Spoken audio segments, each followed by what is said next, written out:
All right. Got the Sunday stream starting here. Welcome, everyone. This is Zach with Palantir Research. People, looks like they're going to start slowly coming in here. So I'm just going to start off with the agenda, but glad you're able to join us here on a Sunday. And I see here.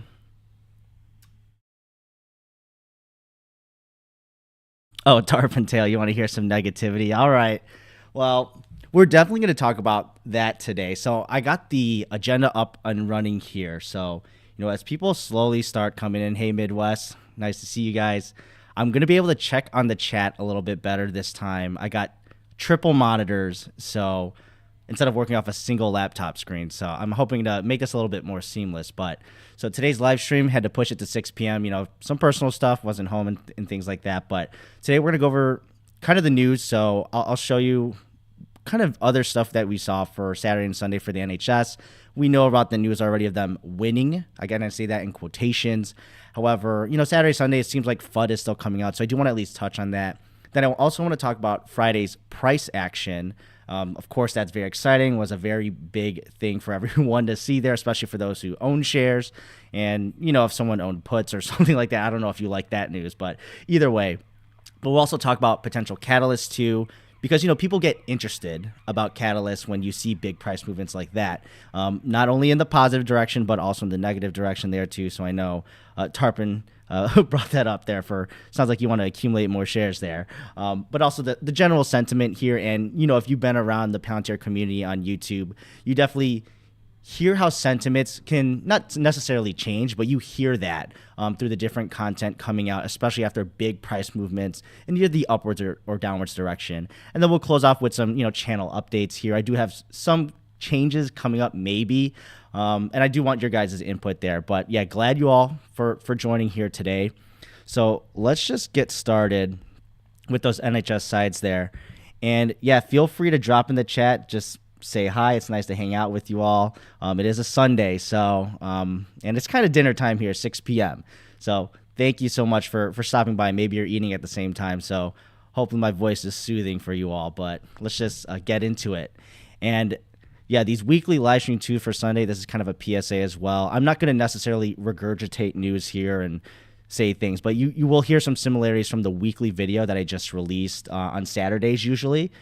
So I'm only going to cover mostly the NHS side and the pricing portion here, but there are other things like interviews that happen, the boot camps. They released a video, Palantir, which was nice, honestly, in my opinion, regarding how the process looks like, or at least in the shoes of someone who might be joining a boot camp there. But check that out if you have a chance, that shameless plug there. All right.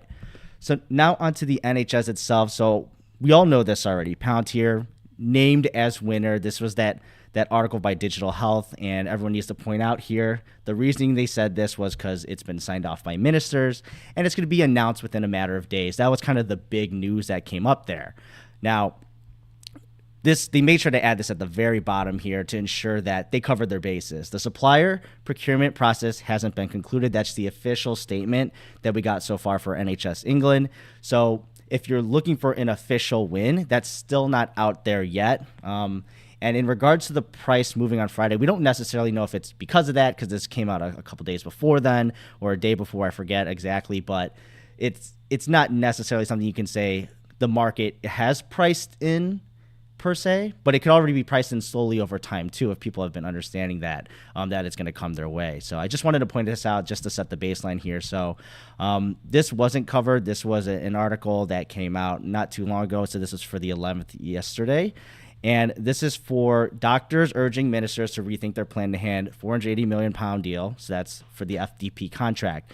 Now, the reason I bring this up here is FUD usually likes to accelerate itself. And we've seen this a lot. When there becomes some positive attention, there used to be, if you go on Twitter, you can see it pop up with the different mix of accounts. I'm not sure if they're real, if they're bots, or if it's just something of that nature. But it's just interesting to see right when you see an article like this, oh, Palantir wins, and then you see some other follow-up articles that, oh, Palantir's won. And then you see, well, these doctors here. So this specifically is for the DAUK. So that's a doctor member association. it's kind of like the American Medical Association, if you want to think of that way. The British Medical Associations, I would say more closely to that. I actually did previously work at the American Medical Association, but think of it like this. Physicians are represented by it in a political lobbying sense. Physicians who pay for membership, they can participate in that kind of general body that will dictate the policy stances that the AMA will stand for. So you can be a doctor that doesn't agree with what the AMA says for certain things. And I'm assuming it's the same thing here for the DAUK. Now, when it comes to this specific amount of doctors here, I don't believe it's a huge amount, and you got all these different ads in between. Yeah, right here. So it's about 149 doctors. I don't know the exact size of the organization, but it's just a thing that they want to point out. So something good happens for the deal, in our opinion, as a Palantir investor. They just want to keep putting out news that, oh, but these doctors are against it here. So it's just something to keep an eye out. And then in addition to that, there was another article here. This one came out, I believe, right here on the 10th. So this was Friday. I didn't get a chance to cover it. So that's where I brought up the British Medical Association. So I would say this is more of the equivalent to the American Medical Association. Now, for the UK.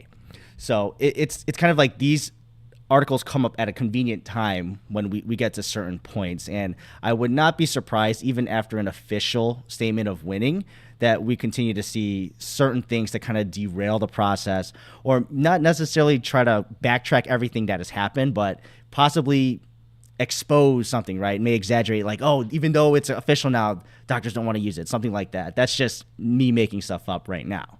But you get the picture of what's happening here. And then the last one that I wanted to cover. So this one is kind of interesting in the way they're trying to spin it.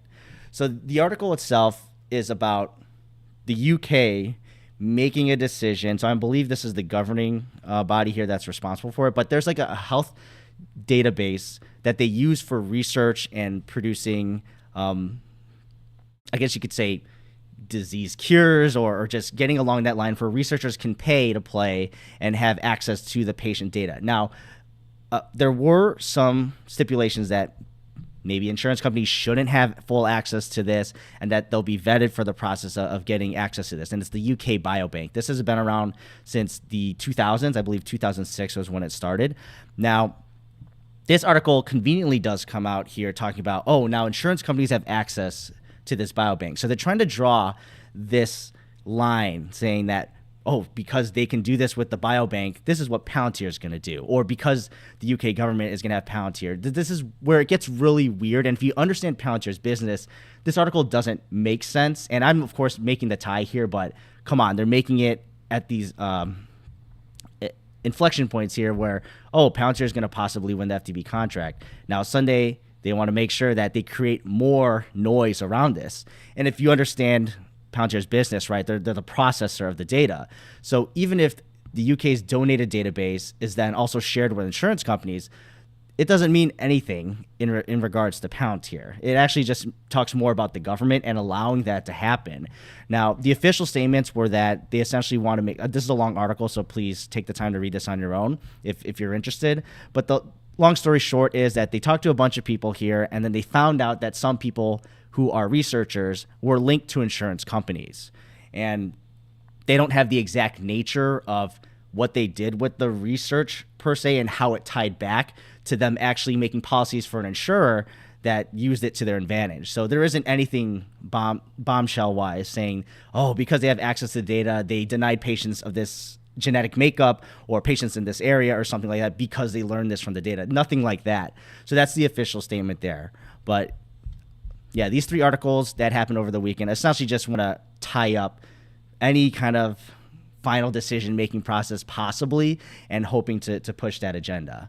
So that's all I had on NHS, but let me just take a look at the comments really quick if anyone has any thoughts on this.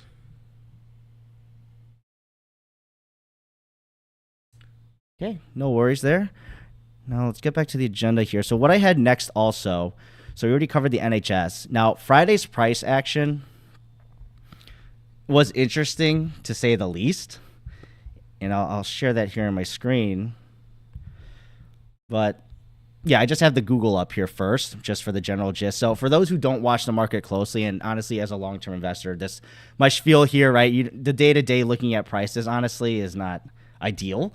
But we closed into 1967s. Now, this is an interesting point here because if you've been at least following the price on a day-by-day basis, this is interesting because we haven't closed above 19s in a long time, and when we've getting intradays into the 19 teens, we've seen them getting rejected. And I'll show you actually in the price charts there, but just keep that in mind. So that's a 7% day here. Just keep in mind the markets also overall did very well.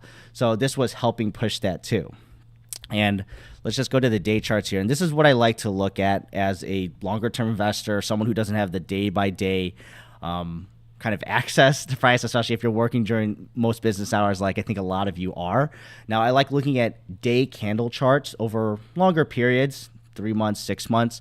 And it's so obvious once you look at it at this way, right? So this is a very interesting point, at least in the last 3 months, where after the catalyst we had from earnings, we get, oh, let's try to beat out the 19s here. We have a few days of hitting and getting in there, but not really doing well or closing it right below. And you see this 3 days in a row, and then we see another testing of the $18 range. Of course, round numbers like this are tested out just because they're very nice too, and a lot of option contracts as well. So if you see that on a Friday, it might be interesting. Now, this is where it's important, right? We closed at 1967. We haven't seen this in a long time. And if I zoom out for a while, actually, last time I believe is when Dan Ives talked about Palantir and released his $25 rating. We hit into the 20s. Yeah, so it's actually been a while here for a day chart at least to close healthily above this. Yeah, July 31st. So what we want to expect in the next few days is, I'm not saying that we're going to crash down the world here, but and we'll also talk about valuations, but right now I'm purely talking about price action. So we like to test out these round numbers here, and don't be surprised if we want to test out the 20s and, of course, the 19s. It's very obvious when you look at it at a day chart like this. And obviously, if you're going to be trading within the intraday, you can look at those smaller, minute candles, and if you're able to do that. So I thought it was just very interesting to see how cleanly we can see this. And for investors, I believe that are at least aligned with my way of not necessarily trading, but just investing in the longer term. If you're DCAing, let's say blindly over time, and you understand the company's fundamentals, that's a bit different story.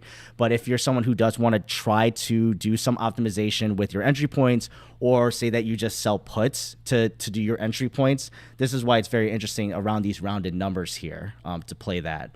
Well, selling puts on a day like this, yeah, you're not going to get your cash secured money called away there to buy shares. But yeah, so the next thing that I also wanted to cover then, related to the price action. Now, whenever you talk about price of a company, now you have traders that may not necessarily be interested in the underlying fundamentals of the company, but the majority of people, they're going to be interested in, so of course, catalysts, they'll be there, but the sentiment of it. And this is related to valuation.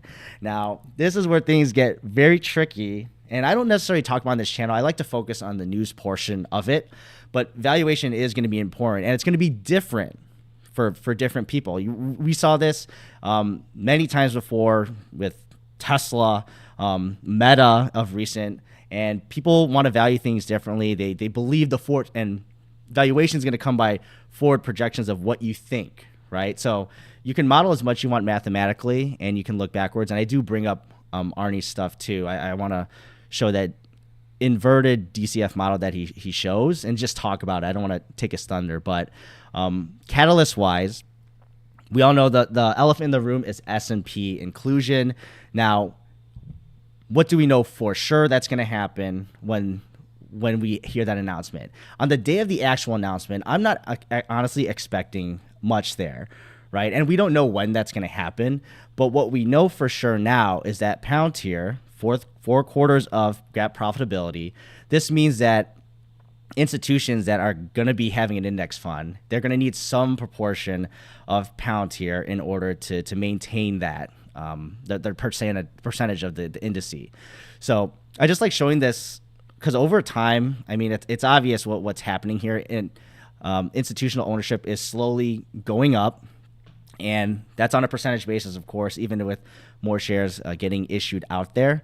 And I think it's, hey, what's up, Carrie? I just look at the chat there. I got the green letterings on you as a member. But the biggest catalyst, I think, right now that is not going to show on a single day, but it can show up in multiple fronts. And this will actually come out and manifest in different ways.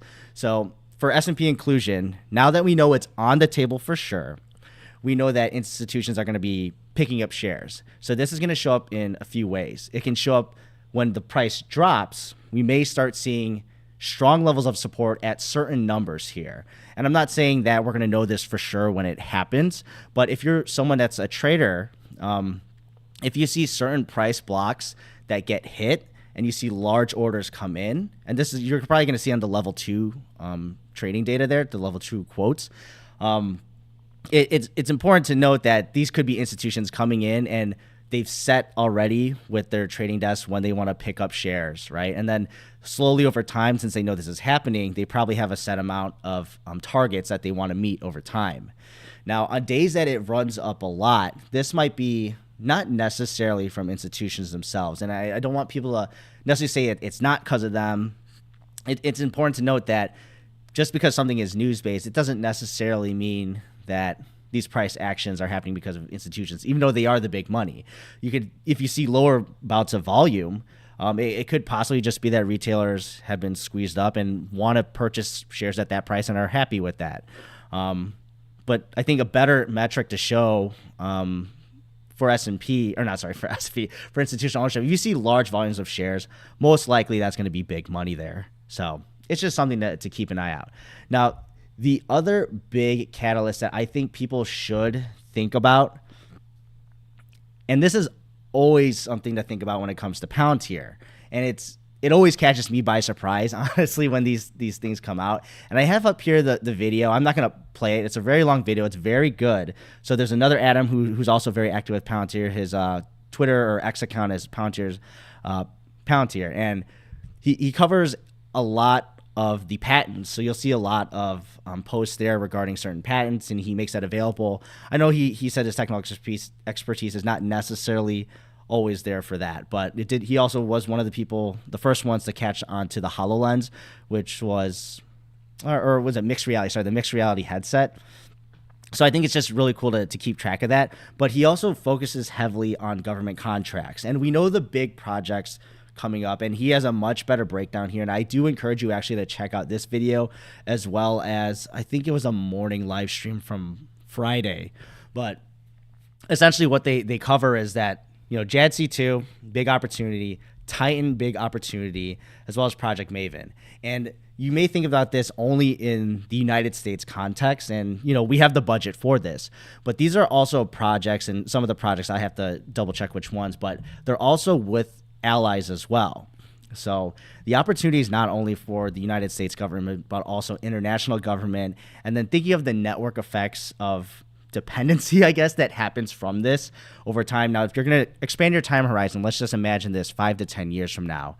And we're talking about government contracts that are building out military infrastructure that has to serve the military for decades, right? We hear about these older these older kind of systems that the Pentagon still uses for, like, say, the nuclear codes, right? We hear about it from time to time, maybe in a documentary. Now, over time, these things that Palantir is implementing, and if they win these contracts, they become very sticky over decades. And that's good, of course. But then there's always going to be a way for them to at least have their foot in the door and build on top of that. And I think that's the biggest opportunity here. Once you get the foot in the door, it's being able to actually expand out more and more from that. So yeah, so the two catalysts that I really wanted to at least note here was the institutional ownership over time and the bouts of government contracts. And when you hear those announcements, they're just always nice to see, because they tend to be the larger contracts in the hundreds of millions of dollars, and usually sticky as well. But when it's a one-year contract for hundreds of millions, it's nice to see that too, because that's going to hit their revenue pretty quickly there. Now, I'm just going to take a second here to see what the chat's saying. It looks like we got 55 people up here, concurrent viewers. Awesome. Thank you all for stopping by on this Sunday here. I just like making sure to acknowledge that because 56 people. Now imagine this if you're talking live. Yeah, I don't know. I think I would probably sound much more nervous. It's kind of nice that I'm behind a computer screen here, but I just think it's really crazy that there's a bunch of people here that are willing to stop by. So let me just get to the chat here and just see. Oh, decentralized. Yeah, 4,000 shares. That's a healthy amount, right? Oh, Laura here with 1,600. Looking to buy more on a dip. I think I've been hearing that sentiment a lot. And actually, I should talk about sentiment as well. Yeah, people talking about buying more. DOT contracts will be in the billions. Yeah, you hear about them. And I remember the last, I think it was a cloud contract. That was like $10 billion over 10 years. That didn't go to Palantir, and that was more for cloud infrastructure. But yeah, that's huge. 2,000 shares, but bought an additional 2,500 on margin. Oh, interesting. Yeah, we got people with some big positions here. I mean, yeah, having an amount in shares is really cool. I know for personal investors, and I got to put the spiel right, this is not financial advice, and individual risk is always different. So just because you have a smaller share amount, it doesn't mean that you're not more exposed than someone. So if you only have like a 100,000 portfolio, but then you have XYZ number of shares, then you might actually be at more risk, right? And then maybe your age is a little bit older and you don't necessarily have the stomach or the volatility available for you over time to take money out when you need to. So always very important to sell. Even though if someone talks about valuation, I do want to talk about that as well. Actually, I guess, yeah, since we're talking about valuation then with everyone talking about their shares. So let me bring up Arnie's post here. And I will switch my screen over as well once I got it up. But yeah, let me know in the chat. Do you also follow Arnie? He's an Italian-based Palantir YouTuber. Great Substack, very informative. It's a nice way to at least catch up on things throughout the week, especially in a written format. So I know everyone digests information a different way. I prefer kind of that video format there for myself, and that's why I create it this way. It's based off kind of how I like to digest information. So I'm not going to necessarily comment on the specific numbers here, but the default, right? He's talking about valuation, and this is always something important to look at when, or at least think about, right? Let's say, even if you're not running these DCFs yourself, and there's different ways you can value a company, but I wanted to bring this one up specifically here. So for discounted cash flows, for those who don't know, essentially you're valuing the future cash flows. So if you're expecting XYZ amount of money to come in, if you bring it back to net present value, what's the security worth when you pay for it today? I hope that makes sense to most of you. So the big exercise here is $18 overvalued because he's doing an inverted one. And basically he's saying 30%, you're valuing, if you're going to be paying $18 today, you're expecting Palantir to be growing at 30% for the next 10 years. Now, 30%, you can hit those some years. I'm not going to say this is impossible, but compounding that, it is something that you will have to see proof in the pudding for. And it's not impossible. I'm going to say that right now, because especially if you land a ginormous contract, let's say from a government, that can push a single year's, and of course, if it actually is not spread out over a huge period of time, right? So the per year amount is huge and significant and actually makes an impact on your revenue. So this $18 at 30%, you're expecting that. And I know there was a live stream as well when they were talking with everyone. I think it was the Palantir Weekly on a Mitch channel as well. So they also ran this with 20%. And I think the share value, yeah, I forgot. It was like $14 or $15. But the important thing here is that this is one thing to look at and think about when you're evaluating it, right? And just because you're evaluating it, it doesn't necessarily mean you have to take an action. Not taking an action, so not buying, not selling, not writing covered calls, not selling puts, and not buying or selling puts or calls. That's also an action. And making yourself aware of something and not doing it is much better, I would say, than just not doing something because you're lazy. Now, lazy investing is a real thing. and looking at things over a long period of time, if you're very comfortable with the trajectory of a company and that sort. And honestly, I am kind of in that side of things, the lazy investing here. So I'm not necessarily running a DCF every time there's a quarter happening. At least once a year, though, is kind of nice to see, because if you're seeing the year-over-year growth, you get all 4 seasons and you get that comparison. But I just think it's nice to comment on this here, because a lot of folks, they like to see the price action of a company, and it's important to at least understand what's happening on the background here, and understanding when you're buying something at $18. And remember, there's dilution over time as well, so this changes the factor here, and that's why they have the number of share percent change in the blue there. That's important to factor, because over time, right, 3% doesn't sound like a lot, but if you compound things, right, 3% times 1.03% times another 1.03%, it adds up. And just think of the law of 72s as well. And for those who don't know, law of 72 is just like, if you divide by how much rate of return, you'll see how long it takes to double.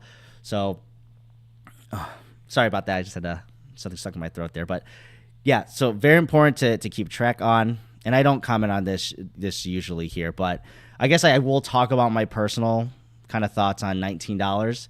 So yeah, I think it is stretched for a company if you're looking purely at the numbers and you are putting in execution risk at this point. So if we just go to Google here, we have $43 billion market cap. Now, if we think about yearly revenue, that's about 2-something billion a year. That's 20-something times earnings.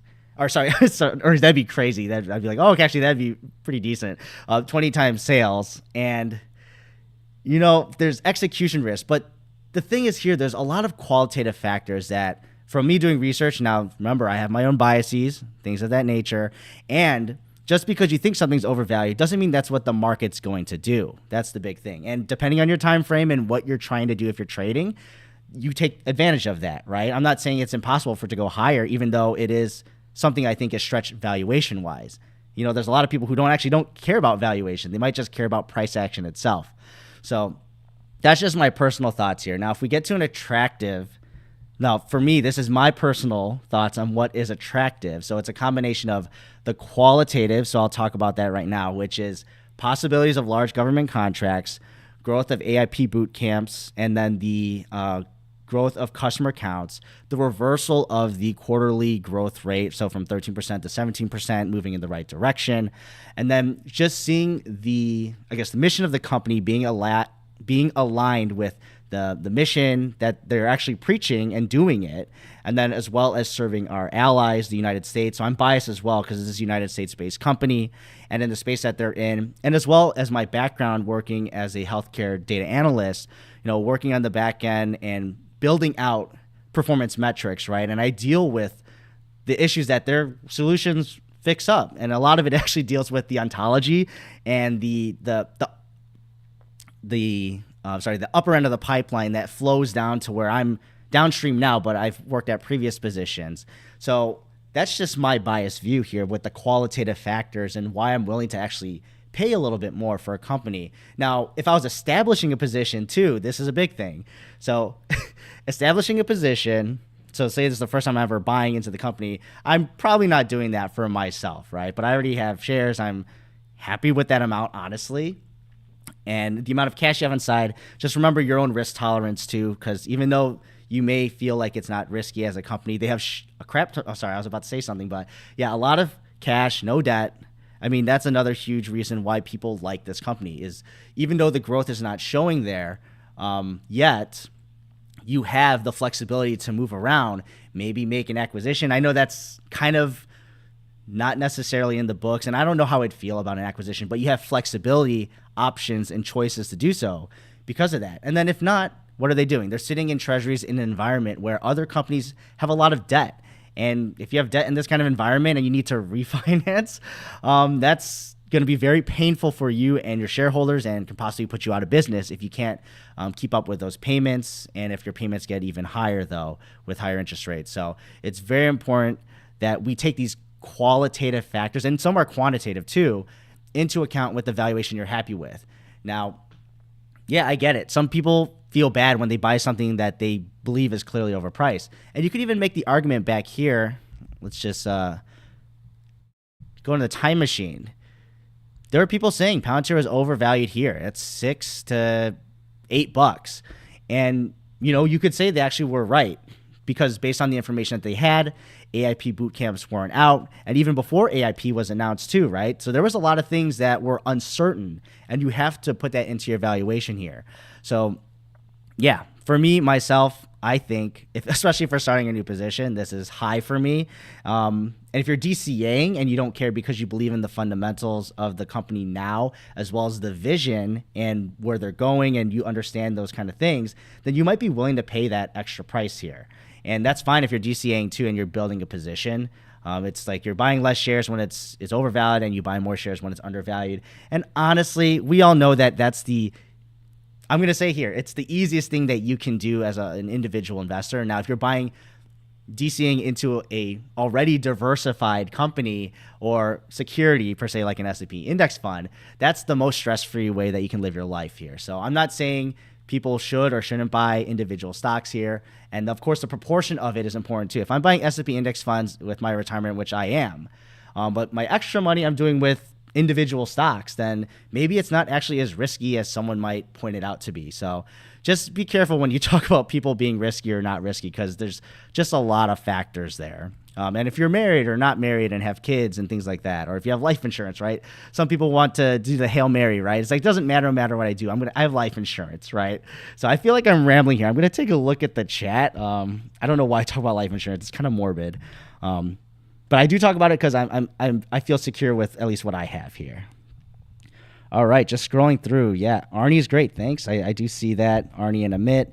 Yeah, they are very good at their coverage here. I know that working full-time during the day, during market hours, it really makes it tough to cover stuff. I feel like I'm pretty quick at it, and if my employer knew exactly what I was doing, they probably wouldn't be happy with that too. But I do prioritize work if certain fires come up. So that is on the record there for everyone who's listening in the chat, just so you know. And it's Sunday, so I'm not interfering with that. So let's see, 16.24 per share, average cost base. Okay. If you were saying 16.24 per share and it was 2022, this is like, oh, you're a bag holder. But if you really think about it in the long scheme of things, 16.24 per share for Michael, honestly, and let's say that, and I'm not saying this is what you did, but over time, if you DCA'd from DPO at $10 here, say that you did buy some shares at the peak at 30s, but then you're accumulating here throughout. See, this is why I like DCA for normal everyday people. You can't look at the market, you can't trade things in and out, you're never going to be perfect, and you can't predict the price on a day-by-day basis. Of course, you can run something over the long period of time and retroactively say you're smart about it, but honestly, even if you have a cost basis of 16, and if you think the company is going to be in the at least $100 billion market cap range, the multi-$100 billion market cap range, yeah. So if you think about it, this is what I always want to tell myself. If you want to get 7% a year, honestly, and that's post fees and that's post inflation, that's a very good return. If you think about it over 40 years, 7% a year. And when we're trying to get multi-baggers for once in a while, it has to be worth the risk, right? So that's why people are willing to pay higher valuations for certain companies.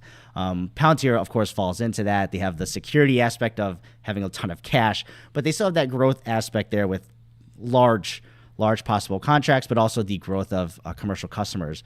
But if we just take like a simple, rate of return calculator here.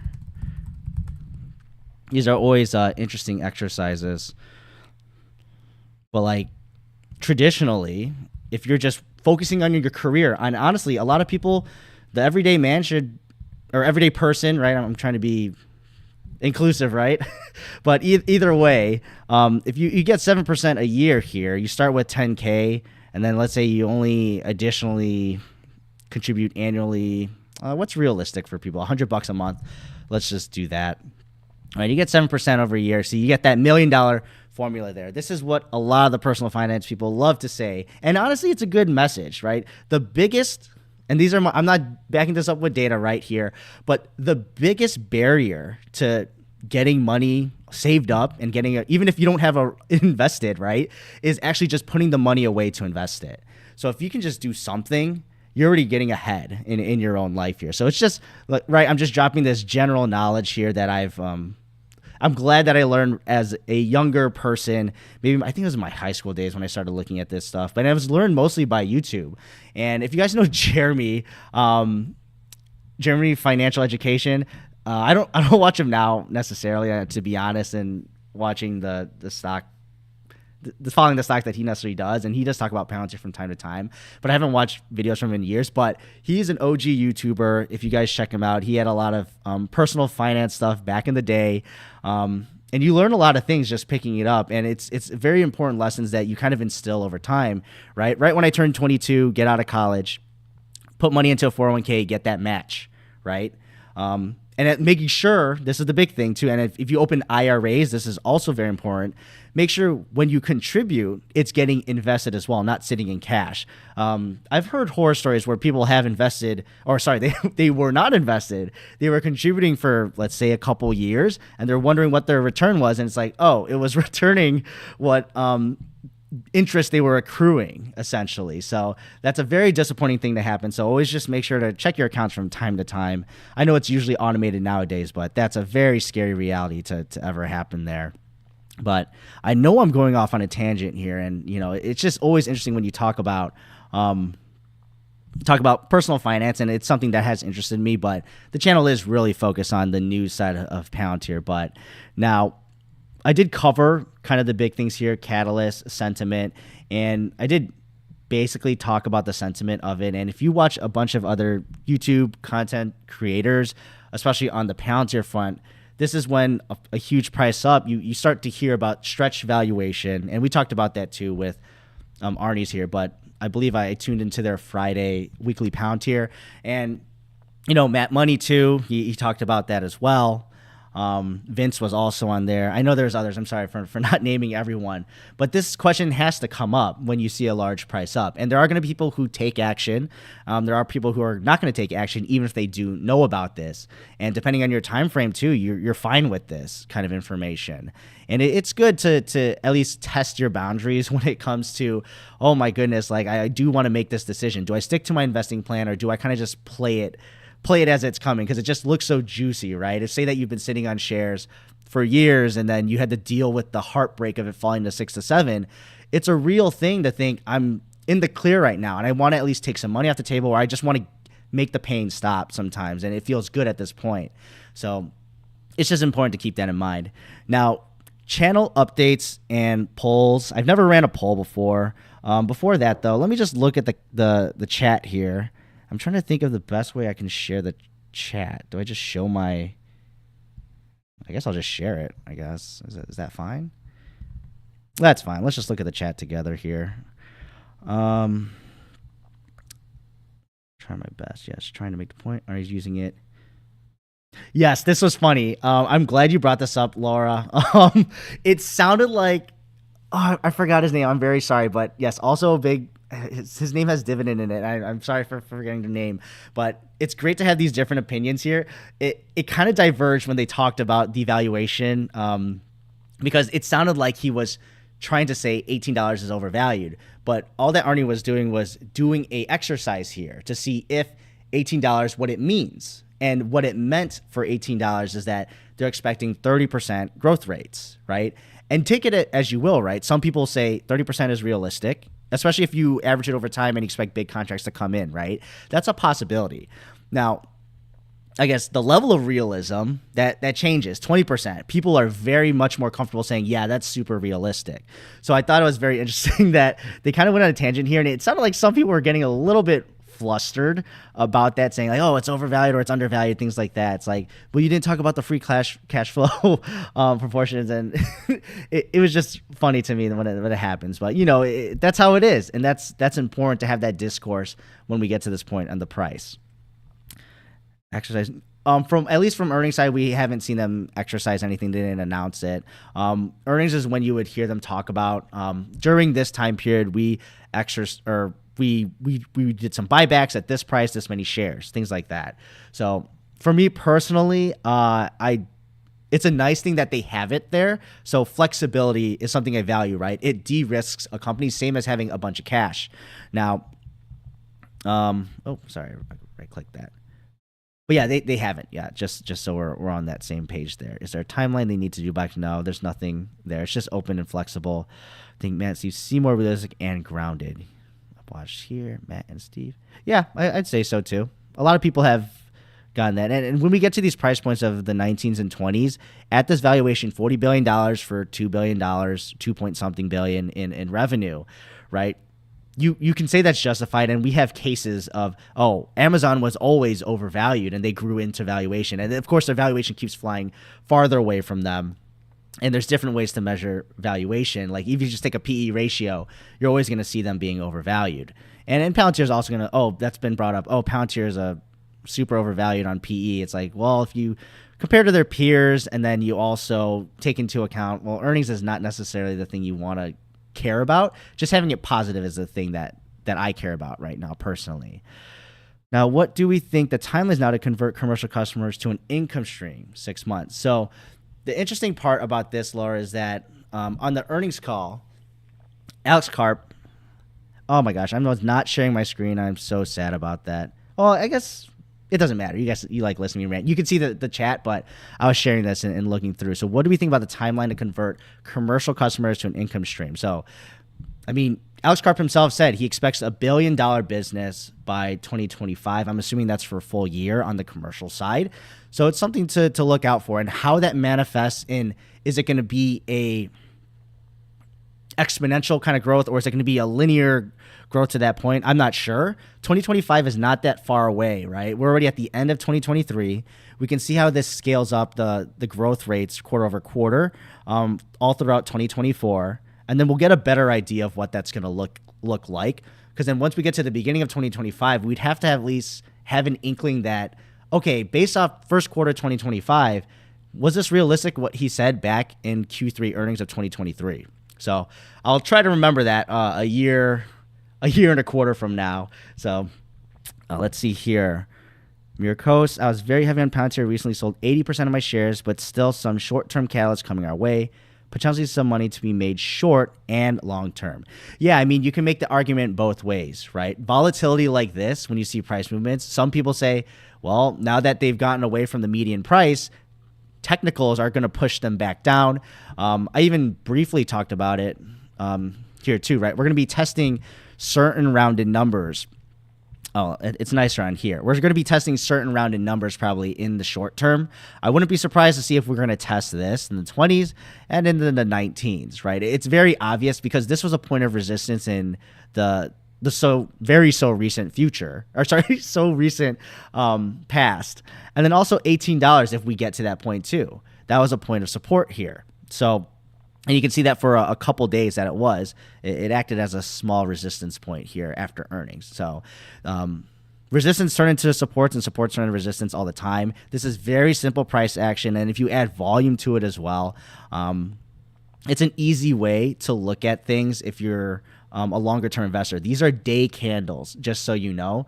So take it as you will. So I'm not going to, it's not something I necessarily heavily rely on though for me personally. Now back to the chat here. Zach, I was going to say, but I was making a salad. You are the fastest at coming out with my, oh, thanks. I feel like I am, but I also feel like I'm not. I'm not sure. It's just, while I'm working at the same time, it just feels difficult to do that. But I appreciate that. If that's how it looks like on YouTube, then I'm glad. Maybe the algorithm's helping me out. We live in a new market. Times have changed. This may be ending in the 20s end of year. So the market overall, remember, this was also a big factor on Friday too. The overall market did very well. So it sounds like, or at least from what we're seeing, right? There's supply and demand. That's essentially what we're looking at when we look at charts. When you think about it, if you're day trading or if you're looking at the, oh my God, I'm losing my train of thought. When you're looking at the bids and then you're looking at the offers, it's the same thing in real estate, but at a different time frame. You have larger spreads, but it's all comes down to the same thing, and the stock market just has it much faster and readily available for you. And you're seeing what people are willing to pay. If prices go up, people are willing to pay more, and if prices are going down, people are trying to offload, and people are not as willing to pay. So it is really interesting to see how this market is reacting, because the overall market definitely was also doing well, and that helped Palantir also propel as well. And they're going to have they're not going to necessarily run one-to-one every single day, but it does help when you're not being looked unfavorably upon by the broader market and analysts, or at least you have a chance to prove yourself. And then when the market does well, like you could still possibly do bad on a good day and do good on a bad day, but it gets much more accentuated when nothing's really going against you. Let's see here. Chang Yang. I joined his course and group. Oh, this was probably in reference to Jeremy, I think. Yeah, we got Michael's here. Jeremy's great. I like him. He's always very bullish. It lifts my spirits. Yeah, that is true. He does have bullish on the names that he wants to back, right? And honestly, that's naturally what does occur if you do a lot of research on a company. And I'm not saying it's good or bad, actually, per se. And yeah, people talk about confirmation bias all the time. But I think it is nice to have that reinforced. Now, let's go here. 2020 was a very hard year. Yeah, 2022. Do you think Palantir buys any shares back? So I'm not going to speculate if, when, or not. Hope you're investing in IRAs and money just, yeah, that's so horrible. There's a lot of questions here. I don't want to skip them, but I also don't want to drag this out for you guys. But I do have channel updates, so after I get through a few more questions here, this was like November 2021. 2021 was quite a year. I'm still holding my ABCL. Yep. Love this live stream. Oh, thank you. Oh, thank you, Gerald Cruz, for the loving the live stream. I will try to keep it up as best I can throughout each week. This was an evening live stream. I was traveling out. I was in New York. I live in Chicago, but I did live in New York for a little bit. So yeah, I was traveling in the morning time. So can Palantir get to 21 by the 17th? So do you have options? Let's see what the 17th is. Is that a Friday? Yeah, I mean, I'm not going to say it's impossible, and I'm not going to say that it's going to drop. We don't know. And that's the big thing with stocks, right? We could talk about valuation all we want, but supply and demand can change, and they don't necessarily adhere to valuation. So it's something to keep an eye out for. My opinion, Palantir will always be overvalued from here on out, and we will only know a portion of what they know their hands into. Yeah, this is a thing that I've talked about too, right? Midwest. And you talk about the biggest example of this is, say, Amazon. People are just like, oh my God, they're spending so much money and reinvesting it. They're not profitable, whatever. But you just look at them scaling their business throughout. You know that if they turn a lever, they are going to be generating like crazy no matter what. So it's just one of those things. But it's like hindsight's 2020 also. You never know what can happen, what can change. And if a competitor comes in, I'm not sure that would have the same level of relations with governments, at least in the Western world. So it's just something to keep in mind. You have to believe in the company and its leaders' visions at these prices, I believe. It does help for sure, right? When you have valuations at 40 billion, if there's something wrong, and I know that people I'm not an investor in SoFi. I don't cover SoFi, and to be honest, I haven't covered their business fully enough to do so, to make an opinion fully on it. But hearing about insider selling, that's a huge thing that can come up, and it's a possible risk for Palantir. We can see if this comes up in the short term. I didn't talk about this when it comes to catalysts, but it is a possibility. If we see some form of them doing insider selling at a rate that is not usual, and you can look at this. So this is actually a great learning point here from Keep Walking.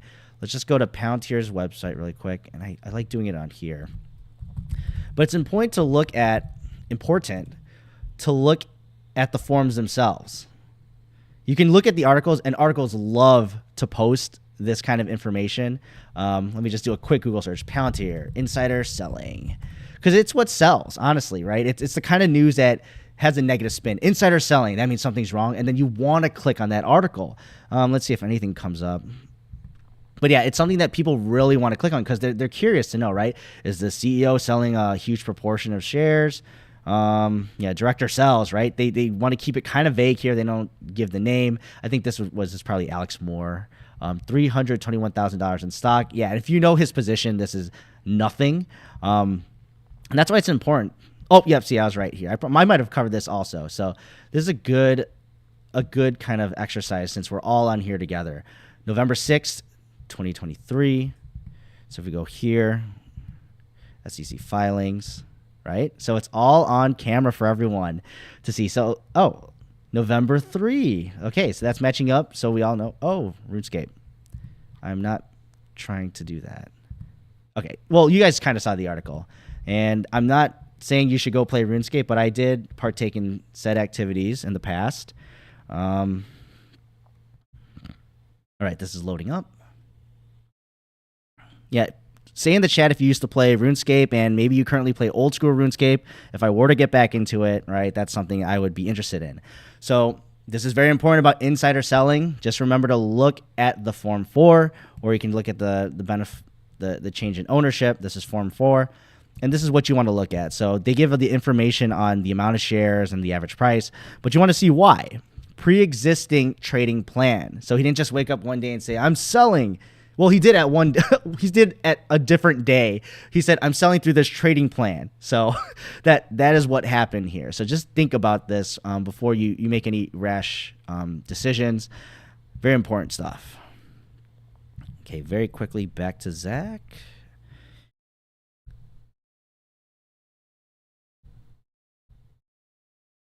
Lots of stuff here. Sorry. Can I get to 21? I've covered this.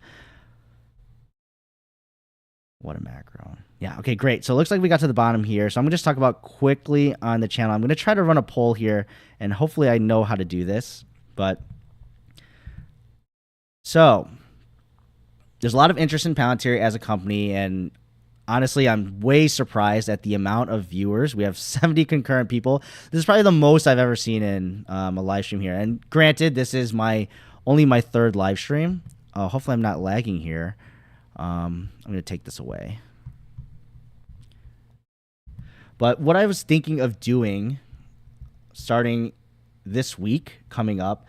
So Monday, very exciting time. People are curious to know what's happening on Monday's price action. So unfortunately, I work during regular business hours, so nothing crazy there. Let me switch the screen to waveform. But in the chat, I'm going to ask a very simple question. Would you be interested in a daily Palantir? Now, I have to put the asterisks here because everyone knows that Amit does that. It's not unusual and definitely is something that feeds into the market of those who want Palantir content.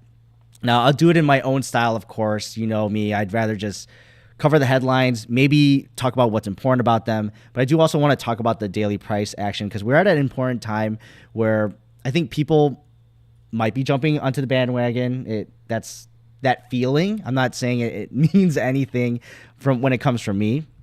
But would a daily Palantir video be valuable to you if I do it? And then I'm going to start the poll.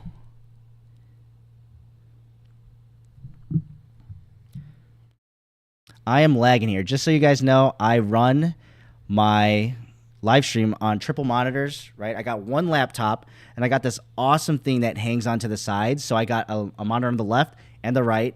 My first two live streams, I had to run it with just switch on the screen. You can see my OBS and everything. It was great. But, want to clean up just a little bit. But let me see in the poll. Okay, so far, okay, I shouldn't say that I'm not surprised that a lot of people would be interested in 92%. And I am preaching to the choir here who is at my live stream right now. So that's very interesting to see. But, there's some notes coming in here. I'm wondering if I can see the exact information. Now, you'll watch it. Okay, thanks, Samuel. You voted first. All right, Midwest. You usually comment first, too, just saying. If you guys see him in the comments, I'm sorry. Sometimes I don't get to heart everything because, you just comment so fast there, and I might not have had a chance to look. Laura here looking to hold for the next 3 quarters, adding to your position. Yeah. Everyone has a lot of stuff. Do it. We wait for Amit anyway, so it's good to compete. Hey, that is a very important part of this YouTube aspect, right? It's a competition. It's also a game, so it's fun to me. Seeing metrics. I am an analyst by trade, so I like to see when things I'm doing, pulling levers, are doing something, right? It doesn't even have to be positive all the time, right? Am I getting more views because of this? Am I getting less views? Am I getting more watch time because of this? It's always interesting to me. But let's see here. I might close out the poll because I think I just asked a question that I kind of just asked a question to what I expected already. So looks like we'll do a daily Palantir. So we will keep up and see.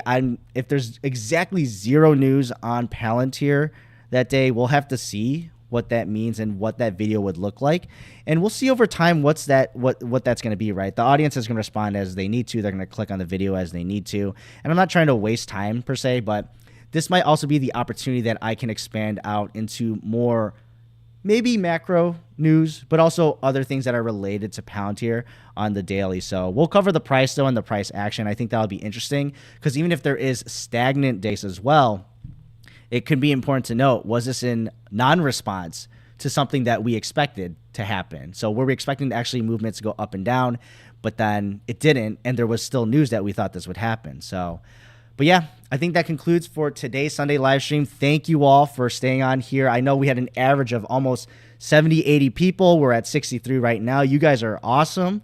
And I love to see this in the chat here. I like answering your questions. I like getting to interact with you all.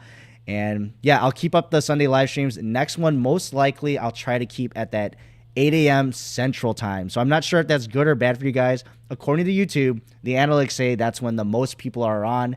I mean, it says from like 8 a.m. to like 2 p.m. or something, but I prefer the mornings and getting it out of the way there because I like to enjoy my Sunday as well with the wife and family. So, but yeah, thank you all for tuning in, and I'll see you all in the next one. And thank you very much